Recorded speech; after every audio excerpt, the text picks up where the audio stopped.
जय श्री कृष्ण। राधे राधे। कार्तिक स्नान अश्विनी माह की पूर्णिमा से आरंभ होकर अगले माह कार्तिक माह की पूर्णिमा पर समाप्त होता है। इस पवित्र स्नान को आरंभ करने से पहले अश्विनी माह की शुक्ल पक्ष की एकादशी आने पर भगवान विष्णु को प्रणाम कर कार्तिक व्रत करने की आज्ञा लेनी चाहिए। इस तरह से आज्ञा लेने से भगवान प्रसन्न होते हैं और अपने भक्त पर कृपा कर उसे आत्मिक बल तथा मनोबल प्रदान करते हैं।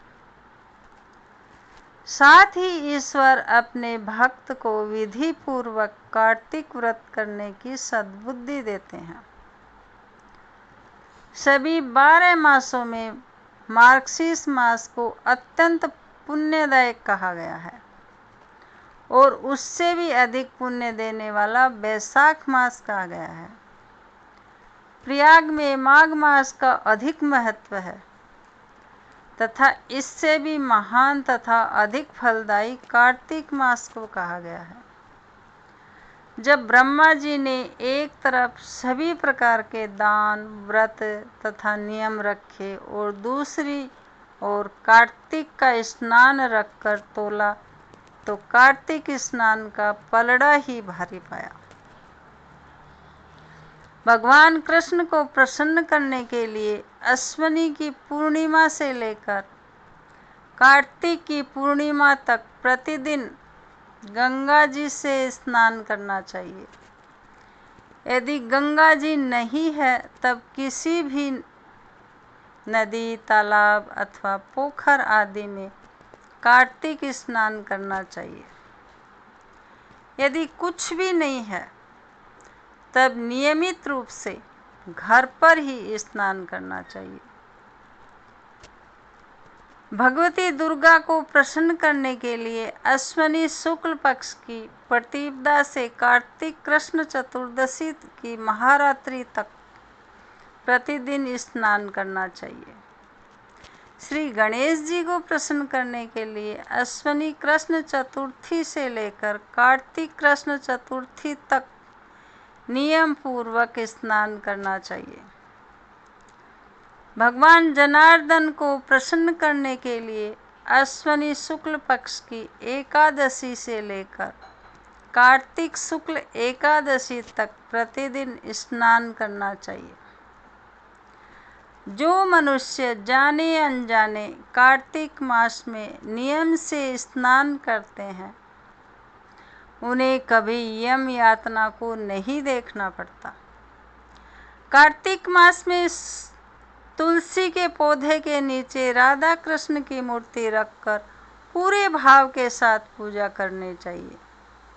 यदि आंवले का पेड़ है तब उसके नीचे भी राधा कृष्ण की मूर्ति रखकर पूरे श्रद्धा भाव से पूजन करना चाहिए।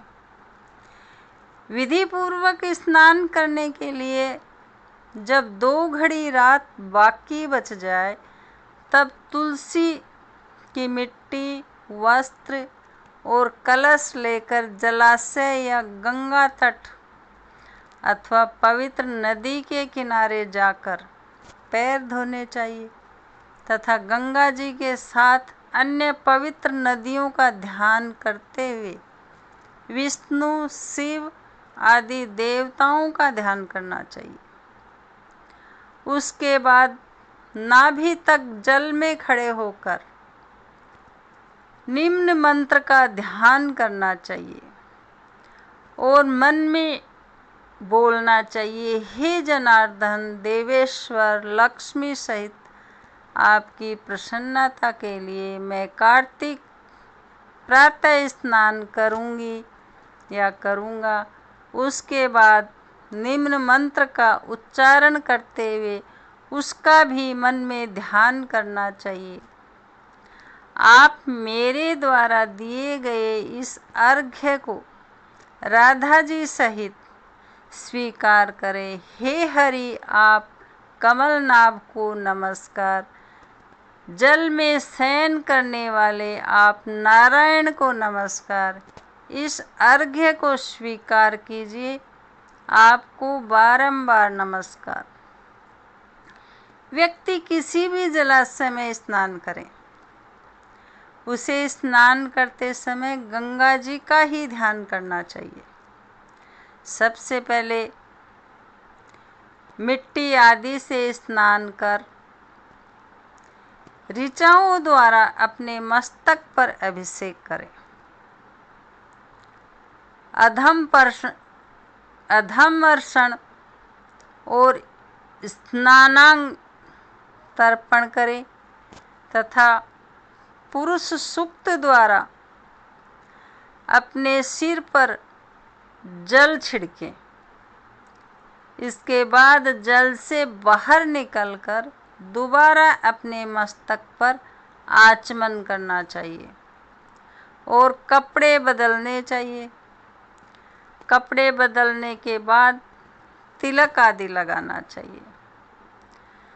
जब कुछ रात बाकी रह जाए तब स्नान किया जाना चाहिए, क्योंकि यही स्नान उत्तम कहलाता है तथा भगवान विष्णु को पूर्ण रूप से संतुष्ट करता है।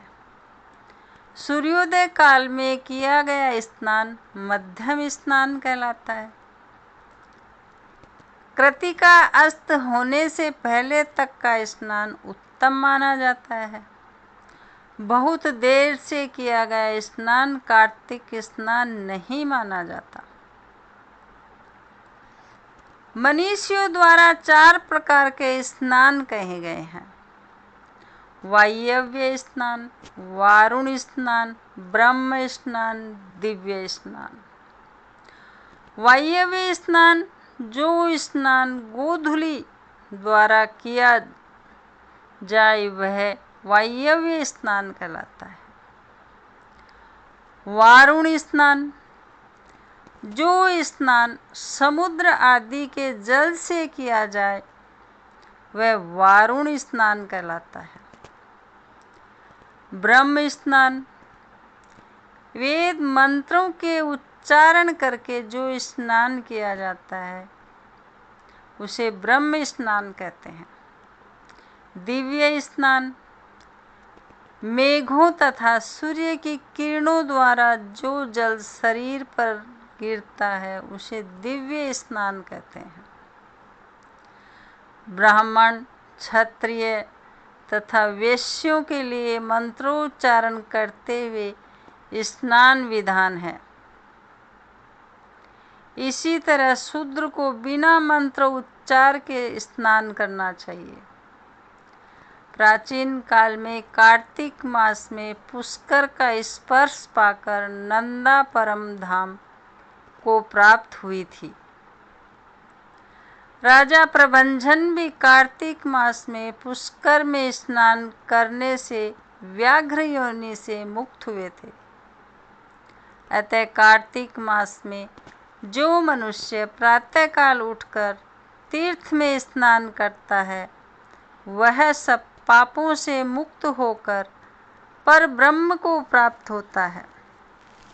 ये जानकारी आपको पसंद आई हो तो लाइक करें, फैमिली फ्रेंड में शेयर करें, बेल बटन प्रेस करें ताकि आने वाला वीडियो आपको सबसे पहले मिल सके।